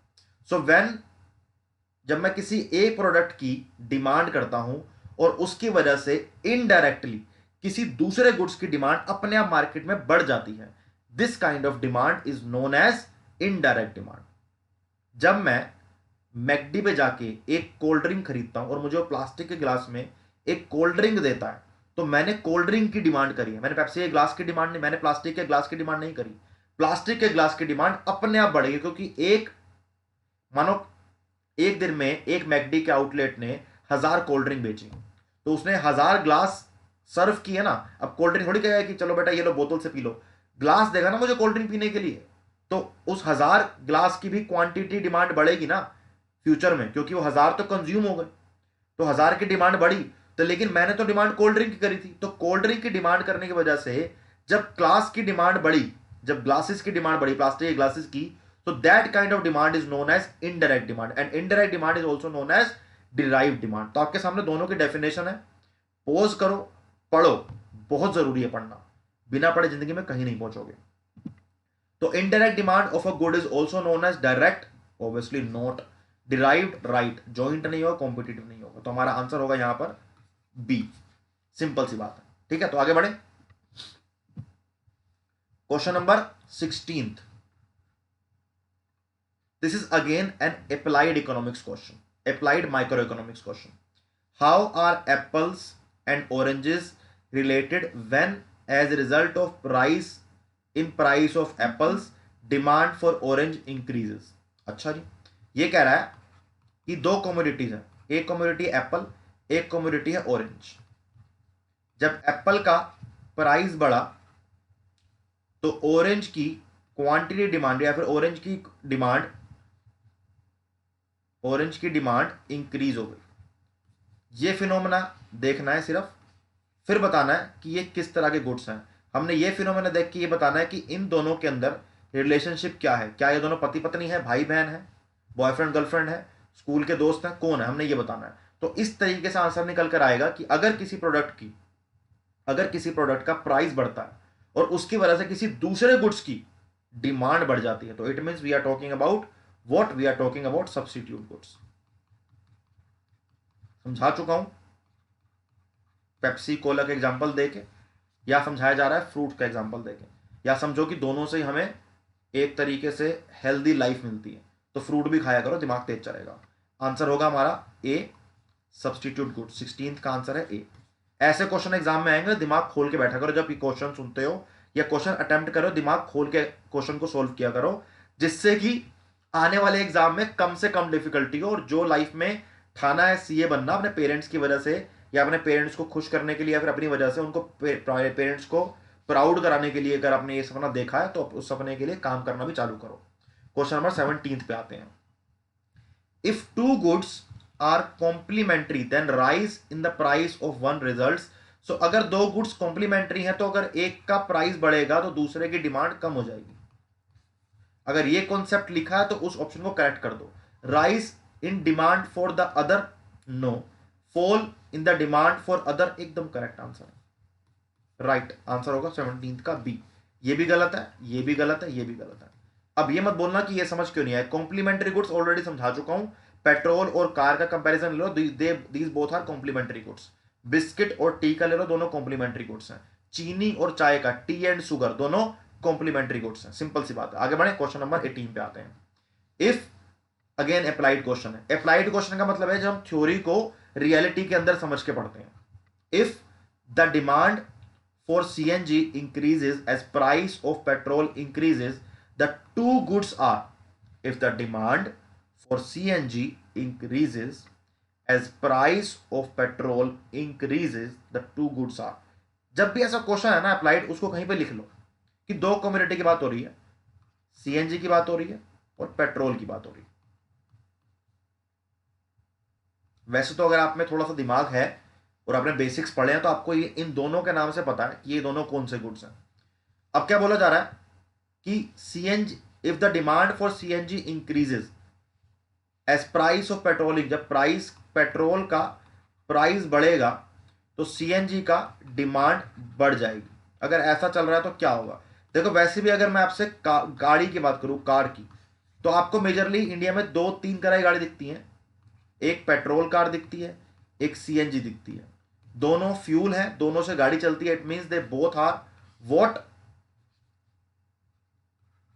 Substitute goods. Substitute goods. Answer होगा हमारा यहां पर सी। क्वेश्चन नंबर 18 का आंसर है सी। ठीक है दोस्त, कोई दिक्कत इसमें नहीं होनी चाहिए, पहले समझ चुके हैं ऑलरेडी। क्वेश्चन नंबर 19 पे आएंगे। When the price of petrol goes up, demand for two wheelers will. Petrol की बात हो रही है और एक व्हीकल की बात हो रही है जिससे वो चलता है। किस व्हीकल की बात हो रही है? Two wheeler. उन्होंने बोला कि जब पेट्रोल का प्राइस बढ़ जाएगा, first of all we have to understand here कि ये दोनों कॉम्प्लीमेंट्री गुड्स, ये दोनों कॉम्प्लीमेंट्री गुड्स हैं। देखो मैं आपको ना ऐसे क्वेश्चन क्यों करा रहा हूं, क्योंकि ऐसे क्वेश्चन एग्जाम में आते हैं और आपको क्वेश्चन को ऐसे ही समझ के सोल्व करना है। तो क्वेश्चन ध्यान से पढ़ना, क्वेश्चन ध्यान से पढ़ना है। क्वेश्चन क्या कह रहा है? ये क्वेश्चन बहुत अच्छे अच्छे हैं कि when the price of petrol goes up, demand for two wheelers will. यहां पर आपको सोचना पड़ेगा, आपके सामने नहीं आएगा आंसर। तो जब पेट्रोल और टू व्हीलर की बात हो रही है, we are talking about complementary goods. Petrol and two wheeler ये दोनों सब्स्टिट्यूट नहीं हो सकते, ये दोनों एक दूसरे के पूरक है। पूरक का मतलब है कॉम्प्लीमेंट्री, कि पेट्रोल डलेगा तो बाइक चलेगी, पेट्रोल डलेगा तो स्कूटी चलेगी, पेट्रोल डलेगा तो स्कूटर चलेगा। सिंपल। कार भी एक पेट्रोल का कॉम्प्लीमेंट्री प्रोडक्ट है। कॉम्प्लीमेंट्री प्रोडक्ट में क्या होता है? जब किसी एक प्रोडक्ट का प्राइस बढ़ता है तो दूसरे प्रोडक्ट की डिमांड कम हो जाती है। ये हम ऑलरेडी समझ चुके हैं आज के लेक्चर में, डिफिकल्ट बात ही नहीं है। तो when the price of petrol goes up, demand for two wheeler will fall. हमारा आंसर बी यहां पर करेक्ट होगा। सेम क्यों रहेगी? राइज हो नहीं सकती, बिल्कुल नहीं होगी। सेम क्यों रहेगी? सेम भी नहीं रहेगी। None of these. हाँ, अब बच्चे बोलेंगे सर अगर कोई पहले गाड़ी चलाता था तो फिर वो स्कूटर खरीद लेगा। तो बेटा ऐसे स्कूटर की बात हो रही है, गाड़ी को सोचो मत। गाड़ी मानो गाड़ी एग्जिस्ट ही नहीं करती है अभी, तो समझ के जो एग्जाम में दिया गया है क्वेश्चन में, सिर्फ उसको देख के सोचना, आगे मत सोचना। उससे ज्यादा ज्यादा दिमाग लगाना भी सेहत के लिए बड़ा हानिकारक होता है। ठीक है दोस्त, क्वेश्चन नंबर 20 पे आते हैं। Dash goods are those which are used for final consumption. Final consumption कौन करता है? फाइनल कंजम्पशन, फाइनल कंजम्पशन कौन करता है? प्रोड्यूसर, सेलर, मैन्युफैक्चर नहीं, तीनों गलत है। फाइनल कंज्यूमर हमारा कंज्यूमर करता है, फाइनल कंज्यूमर कंजम्पशन हमारा कंज्यूमर करता है। मैं बाहर गया, चिप्स का पैकेट लेकर आया एक दुकानदार से, या दुकानदार को आप शॉपकीपर बोलोगे, सप्लायर बोलोगे, जो सेलर बोलोगे, जो मर्जी बोलोगे। सो मैं कंज्यूमर हूं, मैं उसके पास गया, मैंने गुड्स खरीदा और उसे घड़प करके कंज्यूम कर लिया। ठीक है दोस्त, तो the final consumption of goods कौन करता है? कंज्यूमर करता है। तो dash goods are those which are used for final consumption, that kind of goods are known as consumer goods, that kind of goods are known as consumer goods. तो question number 20 का हमारा answer यहां पर होगा D. Non durable goods से यहां पर confuse मत होना। Car is also a consumer good when you are purchasing for your own consumption. खानी नहीं है गाड़ी, when you are using for for yourself, for your personal use, वो भी कंजम्पशन है एक तरीके की। when you are using the services of a product, basically you are consuming that product, not eating literally, but consumer मतलब you are using that product, it means, ये मतलब है literal उसका। नॉन ड्यूरेबल प्रोडक्ट्स का मतलब क्या होता है आगे समझाऊंगा, इसका भी मैंने क्वेश्चन बनाया हुआ है। तो क्वेश्चन नंबर 20 का आंसर होगा डी। देखो ड्यूरेबल नहीं होंगे, ड्यूरेबल नॉन ड्यूरेबल अलग प्रोडक्ट है, प्रोड्यूसर गुड तो हो ही नहीं सकते, हमारा आंसर होगा कंज्यूमर गुड्स। क्वेश्चन नंबर 21 पे आते हैं। The goods which cannot be consumed more than once like milk are known as। देखो दो तरह के गुड्स होते हैं मार्केट में, दुनिया में दो तरह के गुड्स हैं जिसको आप एक बार में खत्म कर देते हो, दूसरे जो लॉन्ग टर्म चलते हैं, दूसरे जो लॉन्ग टर्म चलते हैं। वन टाइम गुड्स कौन कौन से होते हैं? जैसे एग्जांपल दिया है ऊपर, मिल्क का, बर्गर, पिज्जा, है ना, पानी की बोतल, हजार चीजें हैं। So if I talk about this T shirt जो मुझे अनअकैडमी ने दी है, क्योंकि मुझे अनअकैडमी में आपको पढ़ाना है, अपनी सर्विसेज प्रोवाइड करनी है, ये गुड्स कौन से होंगे? These are long term goods. जैसे car, fridge, TV etcetera, 1 lakh example निकल आएंगे ऐसे अगर लेने लग जाऊंगा तो दो तरह के गुड्स हैं जिसको हम एक बार में कंज्यूम करके खत्म करते हैं, जैसे कि बेसिकली हमारा फूड, कोई भी फूड एक बार में खत्म हो जाता है। लॉन्ग टर्म के लिए जैसे गाड़ी, घर, bed, chair, light, fridge, TV, table, कुछ भी हो सकता है। क्वेश्चन पूछा जा रहा है the goods which can not be consumed more than once. आप एक सेब को, पूरे सेब को एक बार के ज्यादा नहीं खा सकते। एक सेब को मैंने पूरा खा लिया तो दोबारा उसको निकाल नहीं सकता, वो खत्म हो चुका है, वो अलग शेप में बाहर आएगा। ठीक है, वहां नहीं जा रहे अभी हम तो। लेकिन एक लाइट मैं रोज जलाता हूं, रोज बंद करता हूं। तो the goods which can not be consumed more than once like milk are known as. जिस गुड को हम एक बार में कंज्यूम कर लेते हैं उसे हम क्या बोलते हैं? आंसर देखते हैं।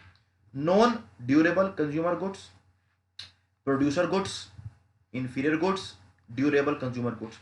देखो इन दोनों में तो बच्चों को डाउट होगा नहीं। देखो जिन गुड्स को मैं लॉन्ग टर्म के लिए यूज कर रहा हूं, those kind of goods are known as durable goods. जिनको मैं वन टाइम यूज कर रहा हूं, those kind of goods known as non durable. दोनों के दोनों कंज्यूमर गुड्स हैं, बट एक को मैं एक बार खा के घड़प कर खत्म करता हूं और एक को मैं लॉन्ग टर्म के लिए यूज करता हूं।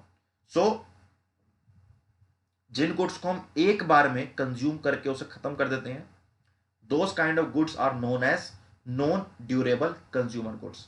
जिनको हम लॉन्ग टर्म के लिए यूज करते हैं, those kinds of goods are known as durable consumer goods. Very simple. Question number 22 देखो आपके सामने है, मैंने जो समझाया है वही लिखा है यहां पर भी। पढ़ना चाहो तो भाई पढ़ लो, पेपर में क्लियर हो जाएगा। नहीं पढ़ना चाहो तो सुन तो आपने ऑलरेडी लिया ही है, पढ़ लोगे तो और समझ आ जाएगा। जैसे आप एग्जांपल दिया देखो ड्यूरेबल गुड्स में, bicycle, refrigerators consider durable goods, और you can say this car, ये भी ड्यूरेबल गुड है। यहां पर ये बर्गर, ये फ्रेंच फ्राइज, ये केचप, ये सब नॉन ड्यूरेबल गुड्स हैं। जैसे कि फूड, बेवरेजेस, क्लोथिंग, क्लोथिंग गलत दिया है यहाँ पे, क्लोथिंग हम ज़्यादा यूज़ करते हैं।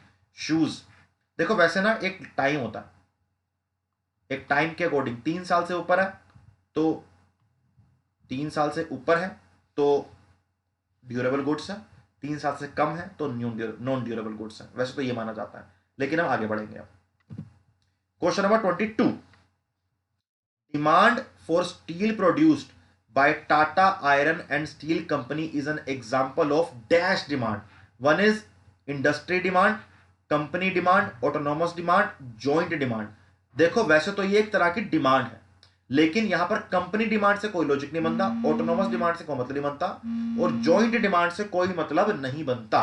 हमारा करेक्ट आंसर होगा A, industry demand, because steel is a industry, steel is a industry, और स्टील का यूज इंडस्ट्री में होता है ना। तो demand for steel produced by Tata iron and steel company is an example of industry demand. Industry के अंदर जो लोग हैं वो टाटा आयरन स्टील कंपनी से स्टील खरीद के उसकी प्लेट जो चाहे बनाते हैं, कोई दिक्कत नहीं। And steel is an alloy, ये तो पता होगा आपको।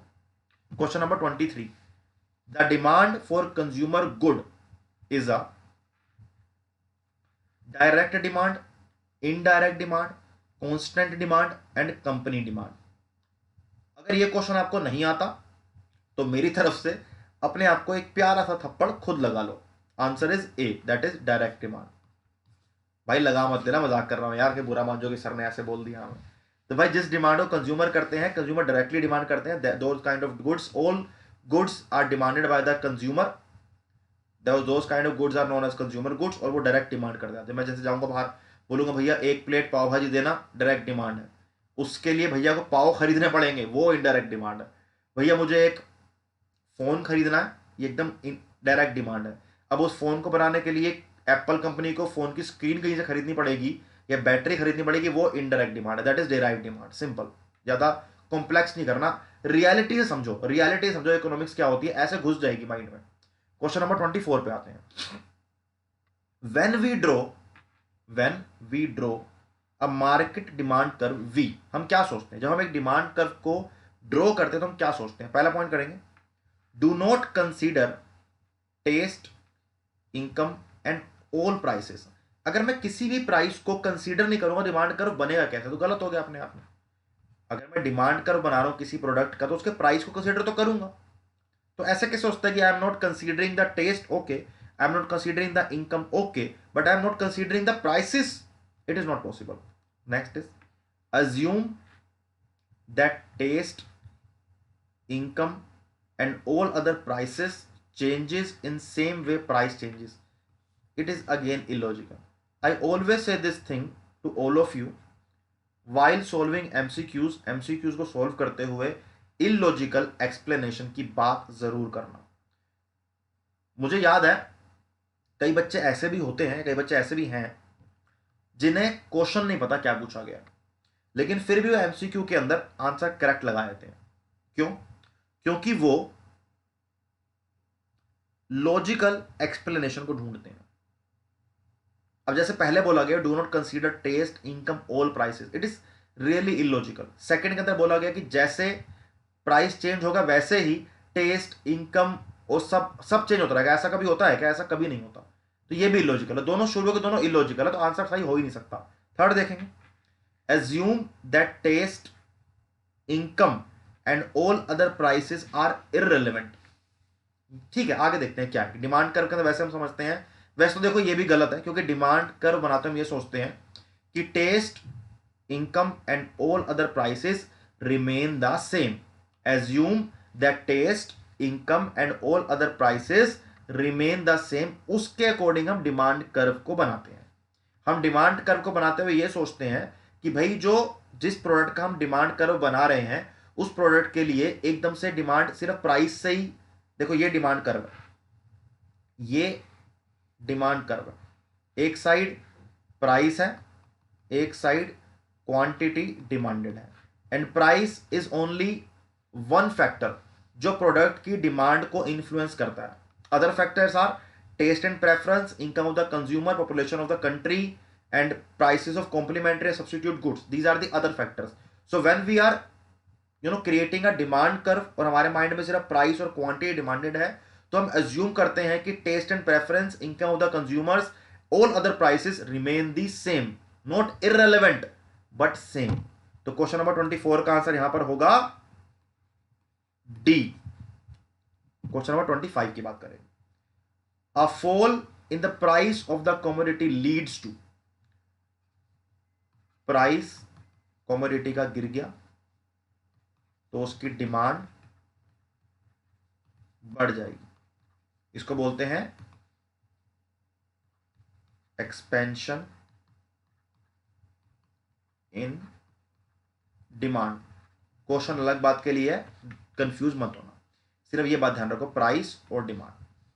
क्वेश्चन क्या बोलता है, a fall in the price of commodities lead to, मतलब एक प्रोडक्ट की प्राइस कम हो गया तो क्या होगा, शिफ्ट इन डिमांड। शिफ्ट की बात कैसे आ गई, शिफ्ट की बात तो हम प्राइस के अलावा वाले फैक्टर में करते हैं जब डिमांड का शिफ्ट होता है।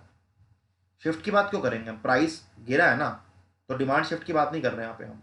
Second, fall in demand, fall in price, अगर प्राइस फॉल करेगा तो डिमांड बढ़ेगी, कम नहीं होगी, तो ये भी गलत, ये भी गलत। Rise in consumers real income एकदम correct, fall in consumer real income गलत। देखो मानो मेरी इनकम 10,000 रुपये महीने की, दिन की नहीं है, पागल मत हो ना, मेरी इनकम 10,000 रुपये महीने की है।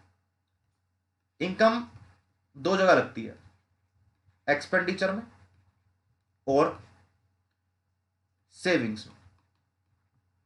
और जब मेरी इनकम 10,000 में सेविंग नहीं करता, कम इनकम है, तो मैंने 10,000 महीने के कमाए, एक्सपेंडिचर हुआ। अब एक्सपेंडिचर से क्या होगा कि रियल इनकम क्या होती है, यहां समझाता हूं कि रियल इनकम का मतलब क्या है। रियल इनकम का मतलब है कि जब मैं अपने टोटल इनकम में से सारे एक्सपेंडिचर को माइनस कर दूं तो निकल के आएगी रियल इनकम।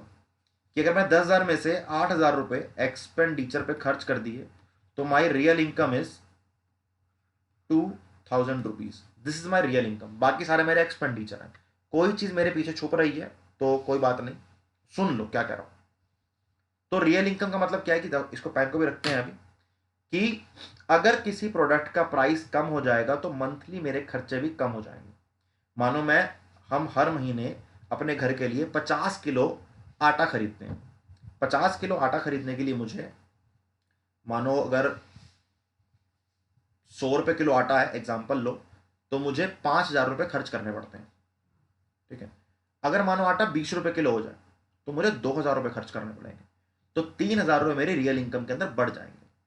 तो जब किसी प्रोडक्ट कमोडिटी का प्राइस कम होता है तो शिफ्ट इन डिमांड की बात हुई है, यहां पर राइट वर्ड शिफ्ट और लेफ्ट वर्ड शिफ्ट की बात नहीं हुई, तो इसलिए गलत है। And we don't know option A rightward या लेफ्ट वर्ड शिफ्ट की बात कर रहा है, सबसे पहली बात। Second, when I am talking about commodity का प्राइस कम हो रहा है तो वहां पर या तो जब प्राइस कम होगा तो डिमांड बढ़ेगी, यानी कि एक्सपेंशन इन डिमांड है, या फिर इंक्रीज इन डिमांड है, तो फॉल इन डिमांड नहीं हो सकता। Rise in consumer real income, ये एकदम करेक्ट बैठता है आंसर से, तुम्हारा 25th का आंसर होगा सी। क्वेश्चन नंबर 26 पे आते हैं। Which of the following is not an example of good for pen. यहां बात हो रही है पेन यानी कि कलम की, और कलम की ताकत तो आप लोगों को पता ही है, पूरे एकदम डायनेस्टीज, पॉलिटिक्स सब कुछ चेंज कर देती है। पूछा गया है कि इनमें से नोट नोट ये जरूर पढ़ना, बहुत इंपॉर्टेंट है बेटा, ये नंबर खा जाता है एग्जाम में, कि इनमें से पेन का कौन सा कॉम्प्लीमेंट्री गुड्स नहीं है। रिफिल बिल्कुल है, बिना रिफिल के पेन कैसे चलेगा। पेपर बिल्कुल है, कहां पेन मेरे सर पे चलाओगे, पेपर पे चलाओगे। नोटबुक बिल्कुल भाई बिल्कुल है, तो ये भी है तो आंसर नहीं होगा, ये भी है आंसर नहीं होगा, ये भी आंसर नहीं होगा, हमारा आंसर होगा राइट राइस। तो राइस पेन का कॉम्प्लीमेंट्री गुड नहीं है। अब आप बोलोगे सर जब हम मसूरी शिमला हिल स्टेशन पे घूमने जाते हैं तो हमको राइस के टुकड़े पे नाम लिखा हुआ मिलता है, तो वो नाम कैसे लिखते हैं, तो बेटा मुझे नहीं पता, लेकिन राइस पे घर बैठ के आप नाम नहीं लिख रहे हो, तो इसलिए आपका आंसर होगा डी राइस। 26 का आंसर है डी। 27 पे आते हैं। Dash goods are the goods which can be used with equal case in place to each other. I am talking about equal case in place of each other। मतलब मानो मैं मनाली घूमने गया और मुझे बहुत जोर से ठंड लग रही है। मैं मनाली घूमने गया और मुझे बहुत जोर से ठंड लग रही है। मैं दुकानदार के पास गया, भैया कुछ गर्म पिला दो। मैंने कहा भैया चाय देना। कह रहा भैया चाय तो नहीं है, कॉफी है। मैंने कहा भाई कॉफी पिला दे यार, कोई बात नहीं, तंग मत कर। तो उसने भैया लो भैया कॉफी पी लो। तो मैं यहां पर चाय के लिए भी खुश हूं, कॉफी के लिए भी खुश हूं। तो these kind of goods are known as, बताना पड़ेगा क्या, सब्स्टिट्यूट गुड्स। 27 का आंसर है डी, सिंपल। क्वेश्चन नंबर 28 पे आते हैं। When the price of a substitute goods X falls, the demand for good X क्या होगा। एक्स एक गुड है, मानो उसका सब्स्टिट्यूट गुड है Y.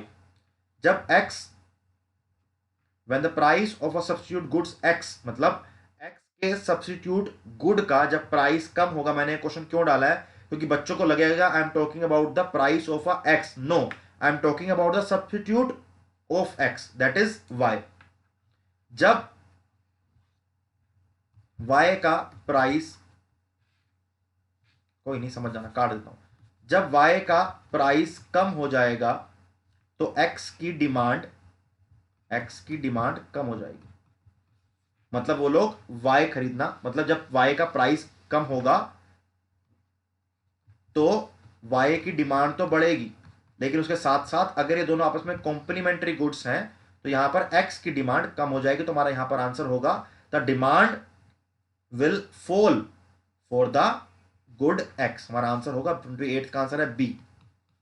This is the concept of substitute goods. Substitute goods में क्या होता है, अगर एक का प्राइस कम होगा तो दूसरे की डिमांड भी कम हो जाएगी, अगर एक का प्राइस बढ़ेगा तो दूसरे की डिमांड बढ़ जाएगी। बल्ले बल्ले। ठीक है दोस्त, क्वेश्चन नंबर 29 में आएंगे। Giffen goods. गिफन गुड्स का कॉन्सेप्ट बहुत अच्छा है।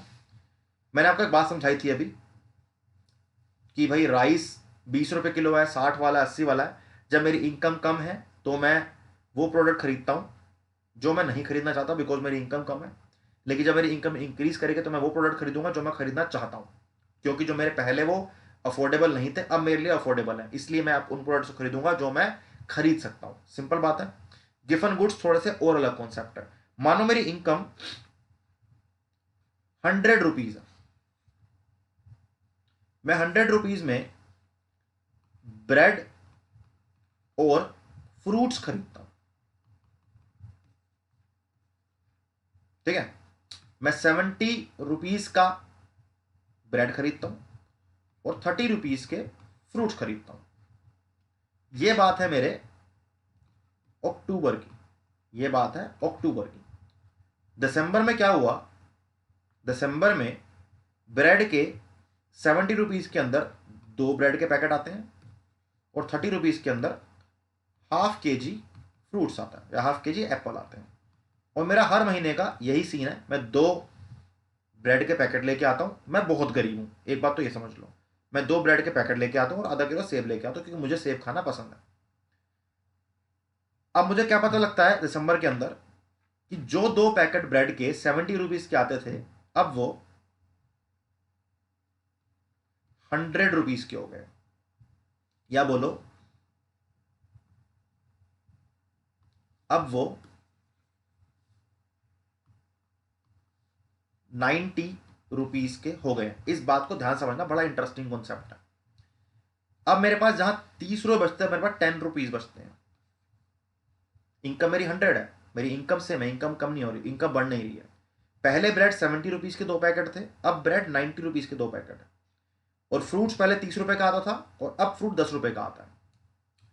आपको एक बात समझनी पड़ेगी कि मैं ½ किलो फ्रूट नहीं खरीद सकता, लेकिन उन ½ किलो फ्रूट से मेरी कुछ भूख, मेरी रिक्वायरमेंट फुलफिल होती थी।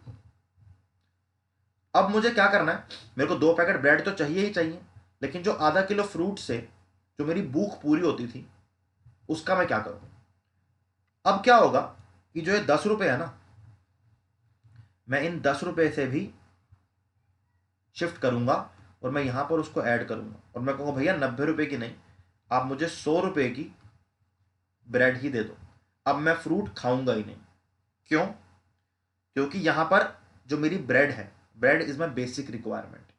बिना ब्रेड के मेरा पेट नहीं भरेगा। फ्रूट तो मैं सिर्फ थोड़ी सा न्यूट्रिशन लेने के लिए खाता था, लेकिन अब मैं 10 रुपए के अंदर आधा किलो सेब नहीं खरीद सकता, तो मैं उन 10 रुपए से भी ब्रेड खरीद लूँ।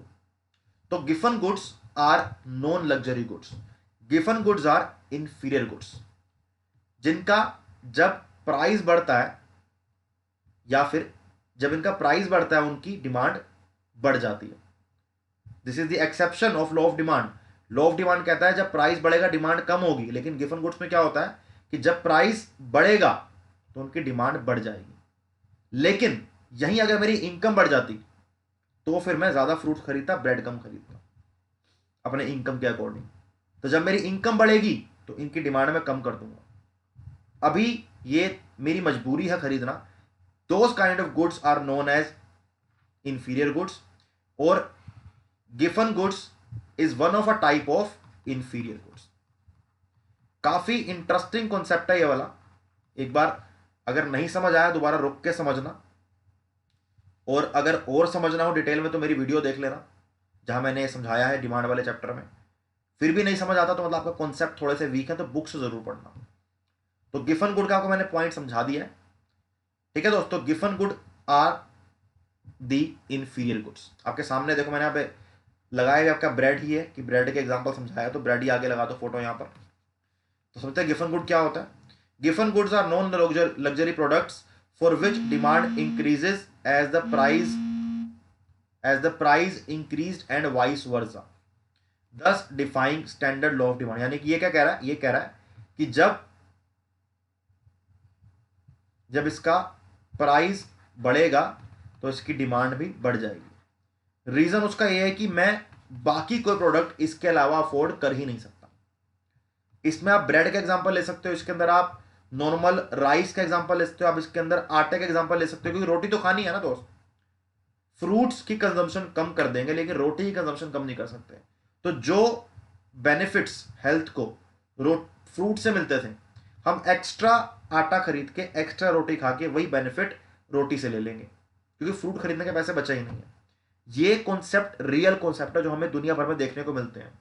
आज से 5 साल पहले एक आम का प्राइस, मैंगो का प्राइस 30 रुपीज 35 रुपीज केजी होता था, लेकिन अब आम के सीजन में आम 80 रुपीज 100 रुपीज केजी बिकता है। तो जिन लोगों की इनकम कम है वो मैंगोज नहीं खरीदते या वो फ्रूट्स नहीं खरीदते, वो अपने जो वो खाना खाते हैं, जो वो नॉर्मल रोटी खाते हैं, उससे फिर अपना पेट भर लेते हैं। फ्रूट्स को उन्होंने अपनी कंजम्पशन से हटा के जो उनकी बेसिक, जो उनके इन्फीरियर गुड्स है, जो गिफन गुड्स हैं, उनकी कंजम्पशन को वो इंक्रीज करते हैं, क्योंकि उनका प्राइस भी बढ़ गया है। अब उनका पैसे बचे ही नहीं कि वो फ्रूट्स खरीद सकें। So this is the concept for Giffen goods for all of you. Last question of today's video is, larger the size of population of a country is the demand for goods and services in general. मानो एक देश की population है 100 और एक देश की population है 1000, ज्यादा मोबाइल फोन कहां बिकेंगे? सोच के बताओ।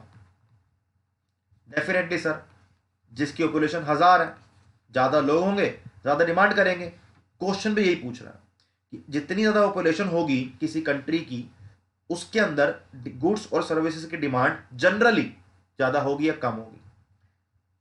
ऑप्शन में लोअर नहीं हो सकती, इनइफेक्टिव नहीं हो सकती, न्यूट्रल नहीं हो सकती, हायर होगी।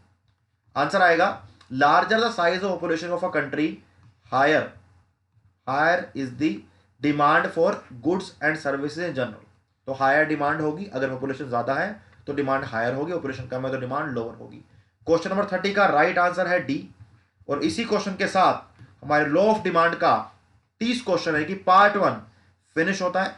इसके बाद हम लॉ ऑफ डिमांड के कुछ और क्वेश्चन करेंगे जो आईसीआई के मटेरियल में है, जो आपके प्रीवियस क्वेश्चन एग्जाम में आए हुए हैं। उसके बाद हम इलास्टिसिटी ऑफ डिमांड को फिनिश करेंगे। ऐसे करते करते हम सारे चैप्टर फटाफट से कवर कर देंगे।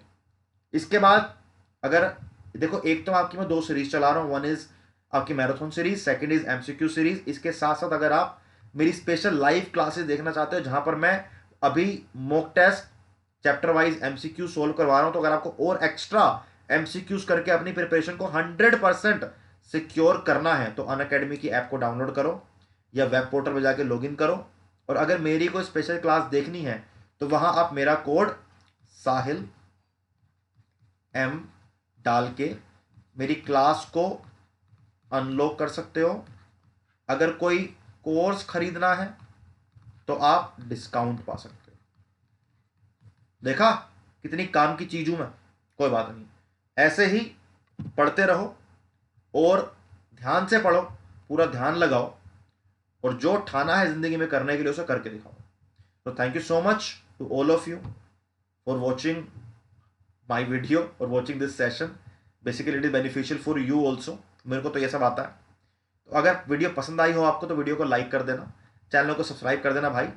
और अगर लगता है, मेन बात इन सबको छोड़ के मेन बात, अगर लगता है कि मैंने आपको ठीक ठाक पढ़ाया है और 30 क्वेश्चन काम के थे, तो जो दोस्त बिना सेल्फिश होके, जो दोस्त सीए फाउंडेशन की प्रिपरेशन कर रहे हैं, उन्हें ये वीडियो शेयर भी कर देना। नेक्स्ट वीडियो के लिए बेल आइकन प्रेस कर लो। बेल आइकन का एक बेसिक ऑब्जेक्टिव ये है कि जब किसी चैनल पर नई वीडियो अपलोड होती है तो आपको उसका नोटिफिकेशन मिल जाता है। तो बेल आइकन को प्रेस करो, चैनल को सब्सक्राइब करो, वीडियो को लाइक शेयर करो और मेरी तरफ से बाय बाय, टेक केयर, अपना ध्यान रखो और पढ़ाई पर ध्यान दो। मिलते हैं बहुत जल्दी नेक्स्ट सेशन में।